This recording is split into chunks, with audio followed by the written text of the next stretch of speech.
So yeah, thank you guys for being here with me. Aaron Parks, Matt Brewer, and Eric Harland. Loving this new record you guys just put out on Bandcamp, Volume Thanks, man. 1. So again, Eric, you're at home, right? And Matt and Aaron, you're in Cleveland right now. Mm-hmm. What's going on with you guys right now? What have you all been up to? Well, I guess Aaron and I just played this gig last night um, with the Jazz Gallery All Stars. That was nice. I'm flying home today, and then I'm flying to Europe tonight. Yeah, it's been a little crazy. This man is the hardest working. Like, No, I'm just Bass players would. Yeah, I like working. I mean, my next life, I'm gonna be a bass player. That's the stereotype. It's I mean, funny you try to 'cause- get gigs. Oh man, constant gigs and tempo changes. You know, just like tonality disorders. You know, like, And they're like completely different gigs too, so it feels like that's amazing. I like that though.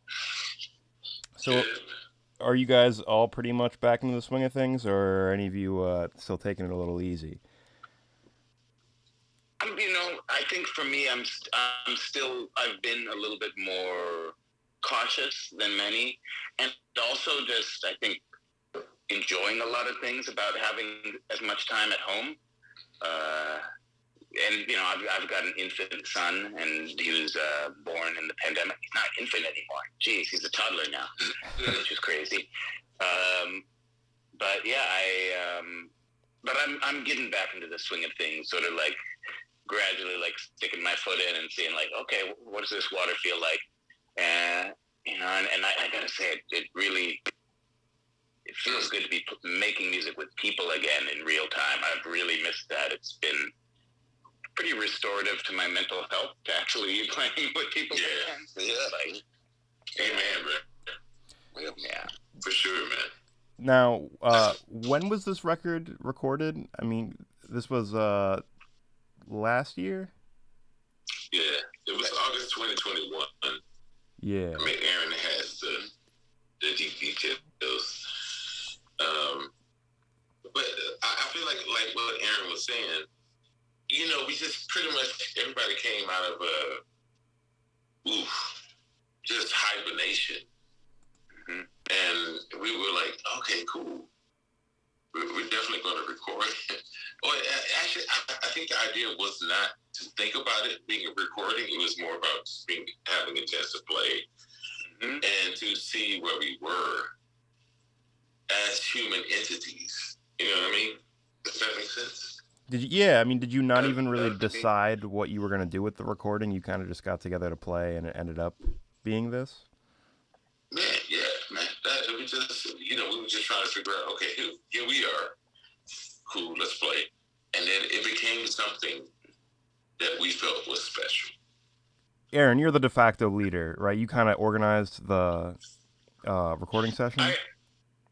Kind of, sort of. Yeah, the way that this came together was if I'm remembering it right, I reached out to Eric on August 8th just really thinking about, like, just being like, geez, Eric Harland has been such an important person in my musical and personal life, and I just need to call him. It was basically like that. It was just this very strong intuition, and Eric picked up, and you were talking about how you had just talked to Jack DeJohnette. Yeah. About it was Lionsgate Day. Oh, Lionsgate, right? That's good. That's indeed, for sure. Yeah. And so it was just, what you told me was, this is a day to just put something out there, really, that what you kind of want to, like, imagine, really, just, like, start to manifest some things. Exactly. And so, in the conversation, I was like, you know what? This trio, the three of us, me, Eric, and Matt, we played our first gigs together. Like it was 20 years ago. We did like a little tour of the West Coast, and since then we've played together in just so many different constellations. The three of us were the rhythm section on Ben Wendell's band, The Seasons. We've done, I can't remember everything. I know that but I mean, even the fact that like right now, just me and Matt are on the Jazz Gallery thing together, and that like the 2 days before we were together with Mike Moreno's band at Smalls. We're just always kind of thrown into the same situations together, even if it's not of our own doing, you know? Yeah. We don't organize it ourselves. We're just sort of like, we've got so many intersecting stories, both musically and off the bandstand. And I was like, you know what? Let's just get together. If there's anybody that I really feel like after spending all this time at home and being like, I'm not even really sure am I a musician? Do I like, right. What is any of this right then? You know, back in 2021, I was like, I just want to get together with some folks that I feel super comfortable with, that we don't need to think about anything. Like, let's just get together with people who I just implicitly trust. And see what happens. Now, when you were going in for this recording session, what was like going on in that time in each of your lives, but also like even that day that you feel like influenced the recording session itself? Because I mean, I'm sure a good chunk of what was going on, if not most of it, was improvised. I mean, do you all remember that day particularly well? Do you have any particular feelings about, what state you were in when you were, making that music? Yeah, I mean, I remember that day super clearly. It's hard to put into words exactly, but I guess I felt extremely comfortable and kind of relieved and joyous to be making music with people. But especially, like Aaron said, like those gigs that we did 20 years ago were really formative for me, because that's like the first time I really played gigs with anybody. Those were some of the very first gigs I ever played in my life with anybody, and like I think I was 17 or something when we did those gigs, and like man, and Eric was like a superstar to me. I mean, he still is, but especially I never played with a drummer that, it's like, wow. I was kind of starstruck at that time. He's lying. No. Hey, man, I still feel that. We were just kids. Okay. Yeah, okay. The only thing I would attest to is that I taught Matt Brewer how to iron clothes. I was like, dude, you're going to have to iron that. Look good on stage. Really gracious with that. I didn't really know how to do it. He was like, let me do that for you. Let me iron these pants for you. And then you're like, do you want starch in these? You want Wait, okay. Yeah, that was definitely me when I was just coming onto the scene when I first started gigging. I didn't know any of that stuff. But I mean, I do have questions about, I want to know how you guys met and the first kind of gigs you were doing. But since Matt got to talk a little bit, I don't know, Aaron, Eric, do you either of you have anything to say about that day of the recording and or just in that time, like what you were going through that you feel like might have affected how you were playing? I feel like it was a good moment. Like Matt was saying, man, dude, that is such a weird way to. That's me. Anyway, bruh, even that is such a weird one. Dude,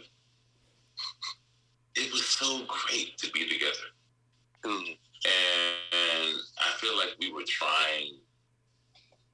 I feel like in the beginning we were trying, if that makes sense. And you know, in everybody's, you know, ethereal motive, trying is an aspect of something that you understand that you know, it's like it's an attempt at something that you don't know what the outcome is, right? Yeah. Yeah. We got to something. And I think the something that we got to was an understanding.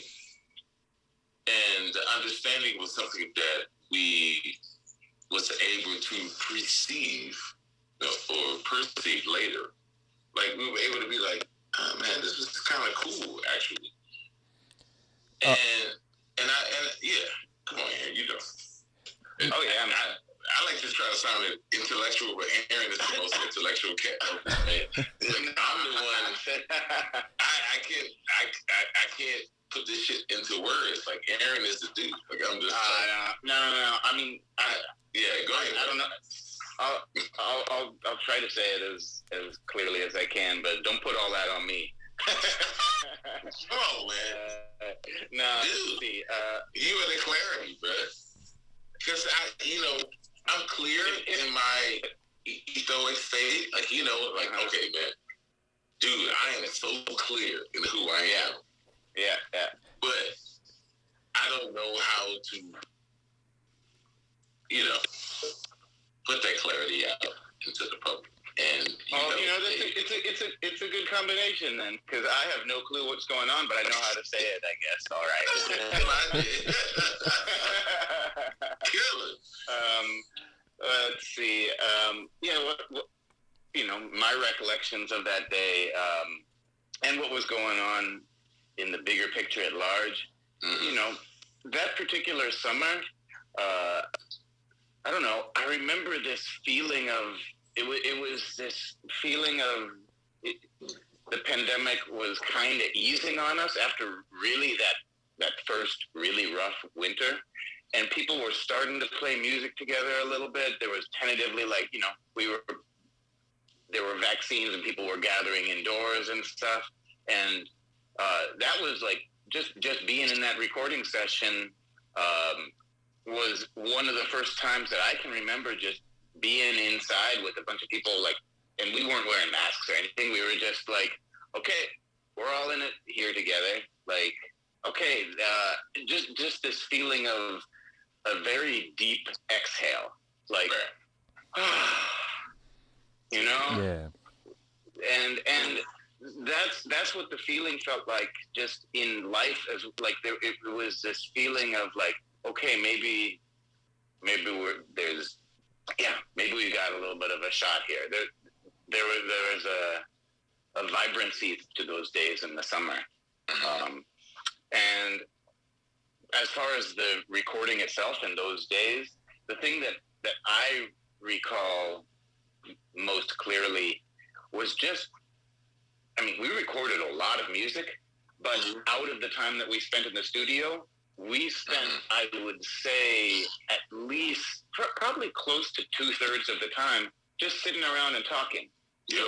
And telling old stories, breaking open bottles of wine, and just enjoying, like, the fellowship of, you know, 3 old friends who hadn't seen each other in a while. And then every once in a while we'd go in and be like, hey, should we go in and record some more music? Okay, we'll go do a couple of takes or something. Didn't listen back to anything. Didn't, we hardly even did a sound check, you know? We just, in a certain way, the record is kind of like a live bootleg of something that just happened to be in the studio. Well, I mean, that the chemistry obviously comes across very naturally. I mean, 20 years of playing is pretty impressive together, considering I've only been seriously playing music for 11 or 12 years now, so just to even picture that kind of chemistry is hard for me.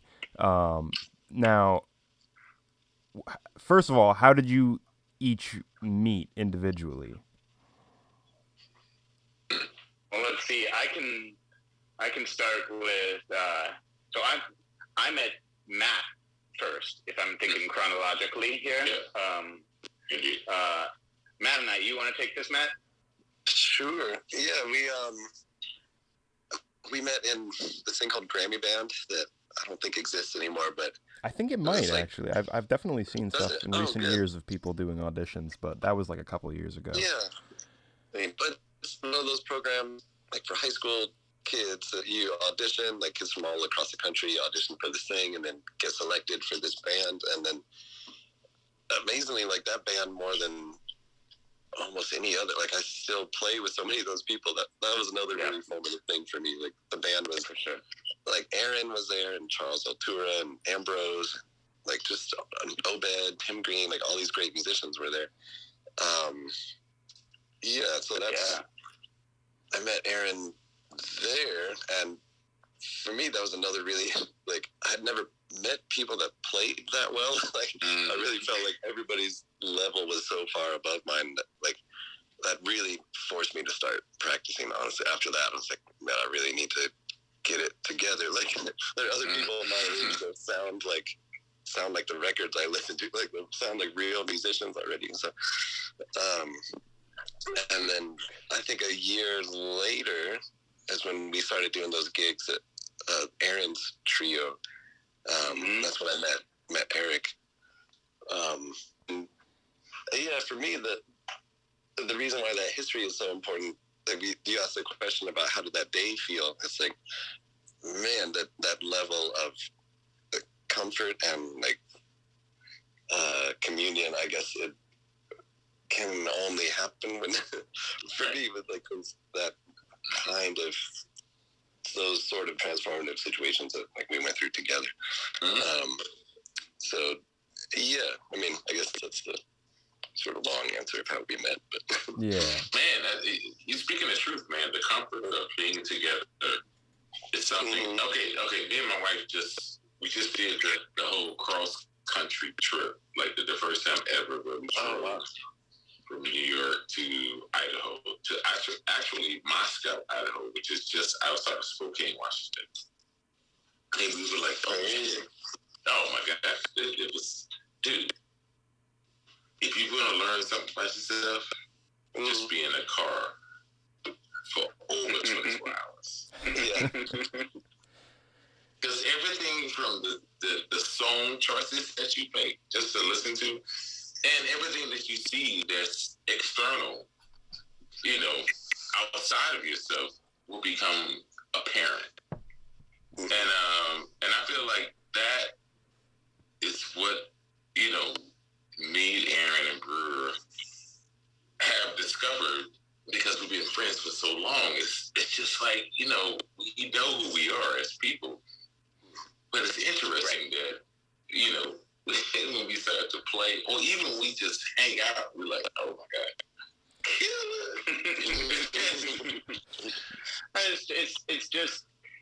It's easy. It's just, it's like, okay.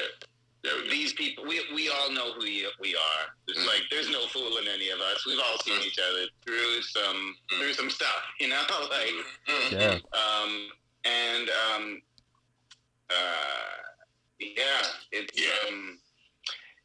Don't say too much. No, I'm not gonna. I'm leaving it there. I'm leaving it right there. Okay. Well, I mean, obviously, there's a lot to be said about like having that comfort on a gig. It's like for me as a bass player, especially like having a drummer who I'm very confident in helps me relax, and it makes like any gig just feel more comfortable. Do you have any particular memories together of doing gigs that were maybe you were all able to support each other, but you were kind of stuck in some crazy circumstances, whether it was difficult people to work with or just random accidents on the gigs? Do you have any stories of working together where things weren't going so well? That's an interesting question. Nothing's coming to mind for me right now, but then again, I'm a little bit of an amnesiac, so I tend to forget most things, which I should probably look into. No, I don't know. I did have a couple of things to say just about your earlier question that we were on that I didn't get to talk about how Eric and I met. Oh yeah, go ahead. Yeah, if you wanted me to just follow up on that, because I don't know if anybody else has something for the hard circumstances. Go. Nah, bro. Okay, cool. So, yeah. So, first of all, about Brewer, that cat is Brewer is very. You're too humble, man. When we met at Grammy Band, see, he's talking like, "Oh, I never played with anybody this good. It made me have to start." This dude came into Grammy Band, and everybody was like, "What in the world?" I mean, you know, I very rarely heard any bass players playing the kind of stuff that he was playing. And he came in at 17, something like that, 16, 17. Right. Matt Brewer. Yeah. No, from the beginning. And also, for that matter, like, some of the most wide open and curious ears that I had encountered to that point. So much music I discovered through Matt. Like, Matt was the first person who was showing me music by Arvo Pärt, showing me music by Radiohead and Bjork. Before that point, I was like kind of a straight ahead dude. Like, you know, if it's not swinging, it's not the real thing. That's where I was coming from originally. You know, and Matt sort of gently was like, hey, look over here. there's all of this too, and it's kind of funny to think about it because that's become so integral to the way that I look at the world and think about music. It's just like, you know, these genres are, you know, not real exactly. You know, they're all, everything's all connected. We can draw upon it all. It's all available. But to think about the fact that I didn't have that point of view before meeting Matt at all. So yeah, and then when it comes to E, Eric and I met. I think, well, the first time we met was, it's a story I tell a bit, which was my audition for Terrence's band. All right, and well, I mean, I'll skip the whole story, but long story short, my understanding is that it's like I ended up doing this. You know, I did an audition with Terrence's band, but not really knowing it was an audition. Mm-hmm. I showed up to a recording studio. There was a session happening. Right. It was at Sears Sound. That's right. And Terrence had called me, and he was like, "Yeah, you know, I'm looking for a new piano player in the band. Do you want to just come down and hang out? There's a session happening, and Chick Corea is going to be playing, and Ruben Rogers and Eric Harland." And I'm like, "Oh my God, okay." You know, I'm 18 years old, and yeah, so I come down to the studio. Turns out that, you know, when Terrence finally comes in, he's like, "Hey, yeah, so it turns out Chick can't make it. So you want to play?" And next thing you know, I'm there in the studio playing tunes with this band, and Wynton Marsalis is like the moderator, asking questions of everybody. He's asking me questions about how I'm thinking about music. I'm like, what is happening even right now? And yeah, you know, my understanding of that is, like, from the beginning, Eric just was super, like, of everybody in there, you had just like a vibe of kindness and welcoming. Like, your vibe was like, welcome aboard, right? And yeah, and that energy just helped set me at ease. And take a situation that could have been just insanely terrifying in a train wreck, and made it feel like, you know, for one thing, I didn't have time to get scared, and then it also really helped having someone like Eric who just made the situation feel so like just like, yeah, we got you. Yeah, we're just hanging out. That's cool, man. It's just a day at the park. Yeah. Yeah. You know, looking at the sky. It's like, oh, cool. Gonna play some music in the meantime. It's like, kill. Well, that's good. It Yeah. sounds And extremely intimidating otherwise. it was pretty bananas. But then Eric changed, this is a funny thing because, so that, I always say this, Eric Harland, changed my life on multiple occasions. First on that audition with Terrence, and what I understand to be you being a little bird in his ear, like, yeah, this guy, give him a shot, Yeah. And then some years later, when you put together Eric put together a tour in Japan. Oh, you going there? Oh my God, man, that tour in Japan, it's that, talk about just like, that tour he put together with Matt Penman on bass and Kurt Rosenwinkel on guitar. Yeah. Wow. And That's the first voyage. that right, man, that band, That was it. that became sort of the basis for so much of what I ended up doing for a long time after that. For all of us, right? That was the first time, for one thing, that I heard a lot of my melodies with the piano guitar double, that front line, right? Yeah. And the power of that sound and the specificity of guitar piano together, just even orchestrationally was like, oh my God. Right. And we played one of those tunes, one of the tunes from this record, we played for the first time, Eric's tune, Maiden. I played that dates back to that tour, what was that, 2005? Oh my God. Yeah. That's, and that song is one of my favorites on this record, for sure. Oh man, praise, It's kind of, it's sort of the emotional core. It's the emotional core of the album in a certain type of way. No, praise is the one that goes down. Oh yeah, but praise on Invisible Cinema, right? That was a vibe. The praise we played on Invisible Cinema, but praise that we played. Praise on the tour. Oh, that was the one, dude. I remember.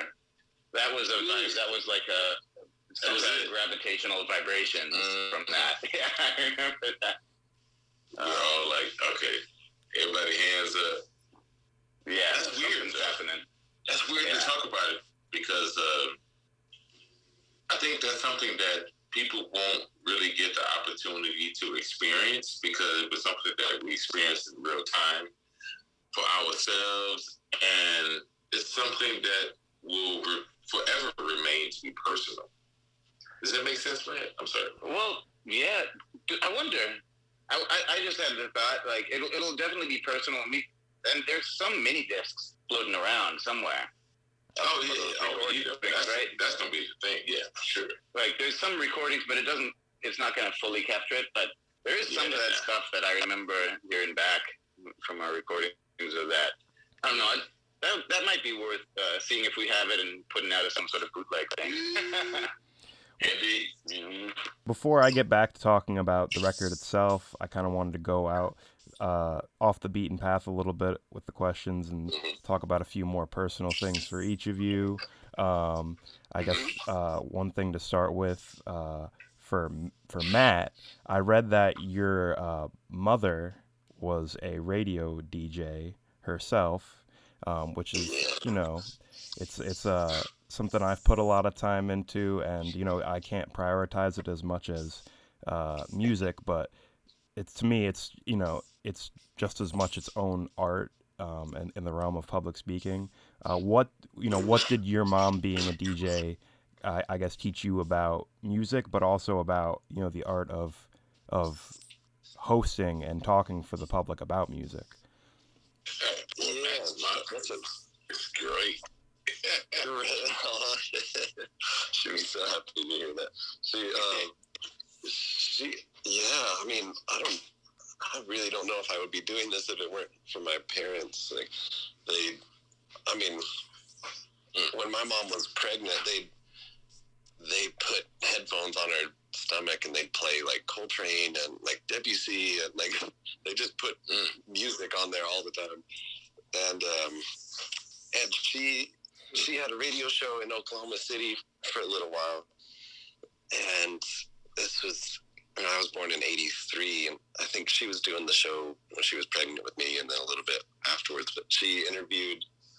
I mean, a lot of cats used to come through Oklahoma City at that time. There was a little club, and like she interviewed Dexter Gordon and like Barney Kessel, like Nancy Wilson and Buddy Rich, and Oh my God. all these Wayne Shorter and Pat Metheny, like all these people.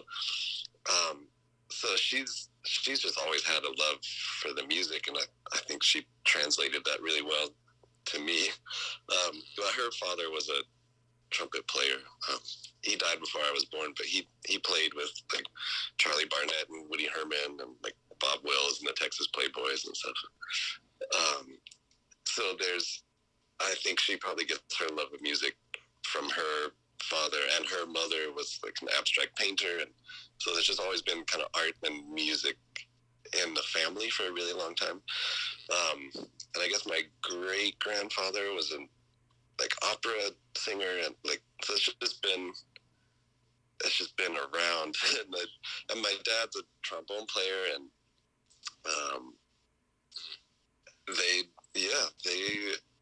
I heard music constantly, like before the time I was born. And those interviews, it's amazing to go back and listen to my mom, like just chatting with Dexter Gordon. Yeah, is that just out there, like easy to find? It's not. I mean, she has all these interviews on like cassette tapes, and I've Man, you gotta digitize that. I did one so far. I digitized the Dexter one, and it's really deep because my mom, she used to have this really thick Oklahoma accent that she like really just decided she was going to get rid of it, and she mostly did. Like, but that interview, just the combination of like my mom's super thick Oklahoma accent and Dexter, just like his voice. I don't know. Yeah, I gotta just like my mom, like, oh, we're all real glad you all came out here, and Dexter's like, well, thank you. Like, yeah, I gotta get those out one of these days. Yeah, that one in particular is just so great. yeah, no, it's so cool to see. Like I said, it's you know, my knowledge of radio isn't as deep as music, but it definitely is its own. You know, art. People have their own personalities the same way they do in music, and I like to see how it's done. Yeah. Now, with Eric, you know, like I'm saying, radio is such a cool art when it comes to public speaking. I'm also a huge stand-up comedy nerd. I've been doing stand-up comedy open mics for about a year now. As like Really? that, Oh, that's my shit. that's my other like I'd say below music and ahead of radio, comedy is my next love. And I know you have experience as a minister, and you grew up in church, and I feel like that style of public speaking is so powerful and pervasive. I feel like great ministers have had effects on other types of speakers. I mean, I feel like I hear an influence in the voices of comedians like Dave Chappelle or Earthquake from people like Martin Luther King Jr. I feel like there's almost this rich like crossover in great public speakers, and I was wondering if your experience as a minister has informed the way you approach music and think about addressing a crowd. Well, addressing the crowd is something that's different. I love people, and the funny thing is that I always hated people. It's like a conundrum, right? It's like I saw them, I was like, yo, y'all some bullshitters, and none of y'all want to be true. Perspective of who you are, and I was like, whatever. I'm sorry. You're good. I'll edit it out. So people have a way of, I guess presenting themselves in a and I can't use the word magnitude because magnitude means that they're magnifying themselves in a certain way. But I feel like, I guess I could use magnitude, but I feel like people, man, they're distributing themselves. Distribution. distributing themselves in a way that, man, we have to process the information that they're giving to us. And I feel like as artists, we're doing the same thing. Like we're in the concept of distribution, right? Like we're like, okay, here we are. Take it or leave it, love us or leave us kind of vibe, right? Yeah. And so I feel like for me, when I'm trying to engage the audience, I'm stuck. But when it's live, I'm conscious. I'm there. Like I'm like, okay, cool. It's cool. I'm just gonna say what kind of floats at the, not even kind of. I'm gonna say what's gonna float in my frontal lobe, basically. I'm be like, okay, cool. Like this is what's gonna happen today.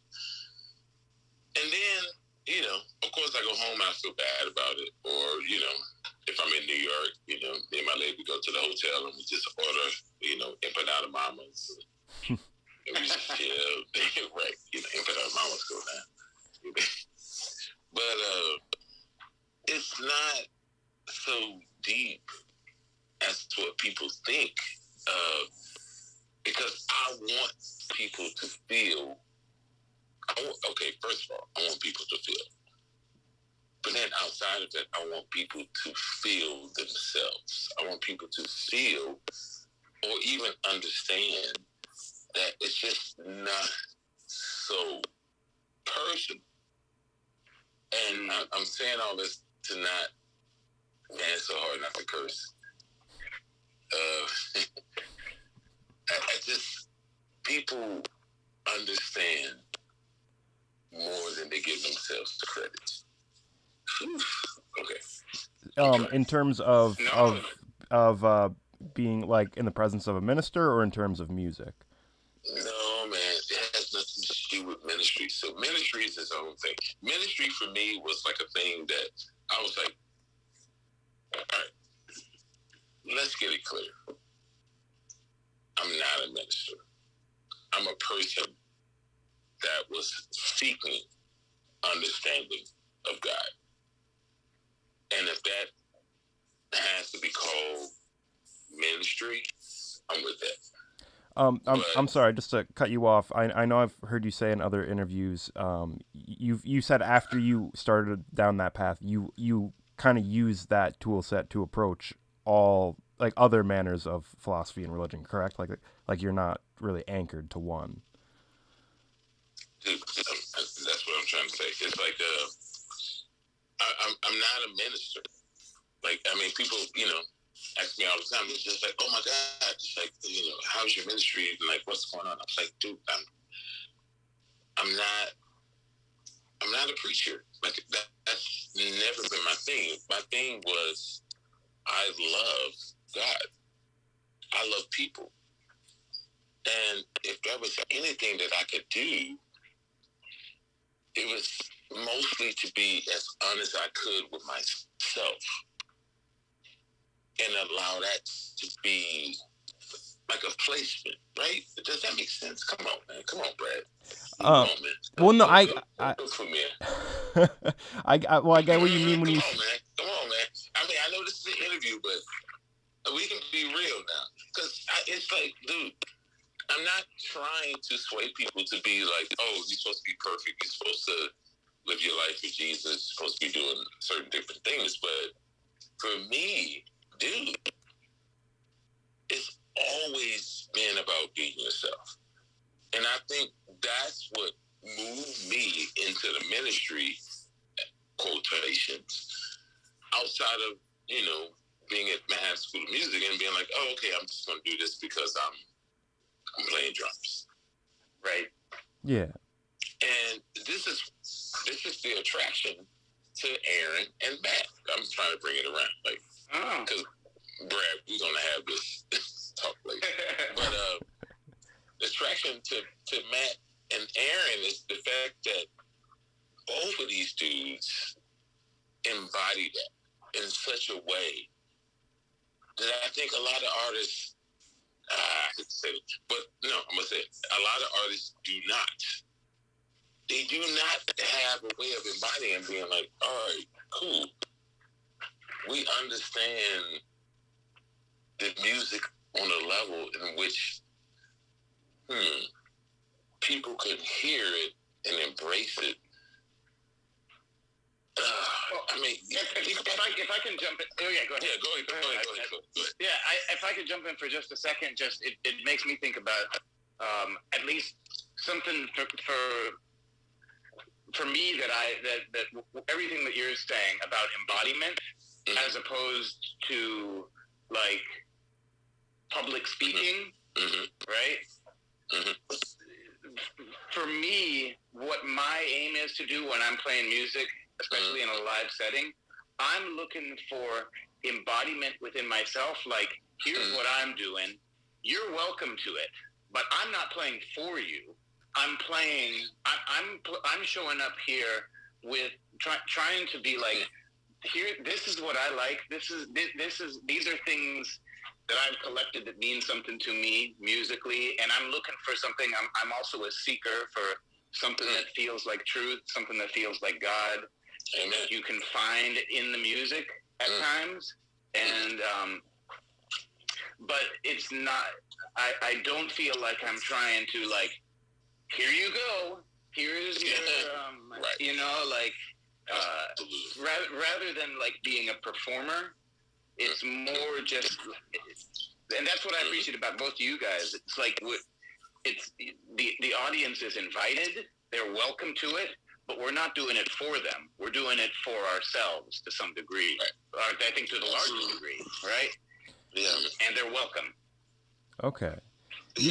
Yeah, it's just interesting to hear how that, you know, I'm not the most spiritual person, but you know, obviously there's you know, a lot of ways to look at it and to view the universe through different lenses. And I guess I was just more curious to hear, you know, how your spirituality, you know, affects your music personally, and also how you see, you know, people who might be on the public speaking side of that, how you see them perform, you know, and how that affects you.